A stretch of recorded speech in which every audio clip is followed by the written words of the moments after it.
கண்மணி அன்புடன் அடுத்த வர எபிசோடில் பார்த்தீங்கன்னா வெண்ணிலா வந்து பிளான் பண்ணது அப்படியே வந்து சொதப்பிருச்சு. வெண்ணிலாவையும் அன்பையும் கடத்தணும்னு சொல்லிட்டு வெண்ணிலா பிளான் பண்ணாங்க. ஆனால் மாற்றி கண்மணியும் அன்பையும் கடத்தி போய் அவங்க 2 பேருக்கும் லவ்வெல்லாம் சொல்ல வச்சு பார்த்தீங்கன்னா அந்த அடையாளுங்க ஒரே காமெடியாக பண்ணிட்டு இருப்பாங்க. இந்த வீடியோலாம் பார்த்தீங்கன்னா வெண்ணிலாவுக்கும் அனுப்பி வைப்பாங்க. வெண்ணிலா இதெல்லாம் பார்த்து ரொம்பவே டென்ஷன் ஆவாங்க. எல்லாம் முடிஞ்சு நல்லபடியாக பார்த்தீங்க அப்படின்னா வந்து ரூமுக்கு வந்து சேர்ந்துருவாங்க.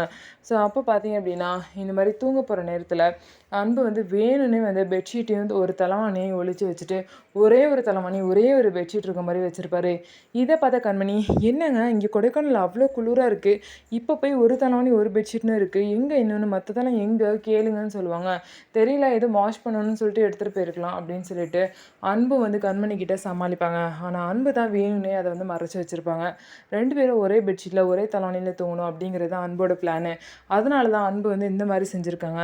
கண்மணியும், என்னங்க இங்கே வர ரொம்ப குளிர் தாங்க முடியாது, நீங்கள் வேற வேணான்னு சொல்கிறீங்க, பெட்ஷீட் எப்படி இல்லாமல் படுப்பீங்கன்னு சொல்லிட்டு 2 பேரும் ஒரே பெட்ஷீட்டு ஒரே தலைவாணி ஷேர் பண்ணி தூங்குறாங்க. அன்போட ஐடியா பார்த்தீங்க அப்படின்னா ஒர்க் அவுட் ஆயிடுச்சு. நம்ம வீடியோ உங்களுக்கு பிடிச்சிருந்தா நம்ம வீடியோவை லைக் பண்ணிக்கோங்க. மறக்காமல் நம்மளோட சேனலை சப்ஸ்கிரைப் பண்ணிவிட்டு பாருங்கள்.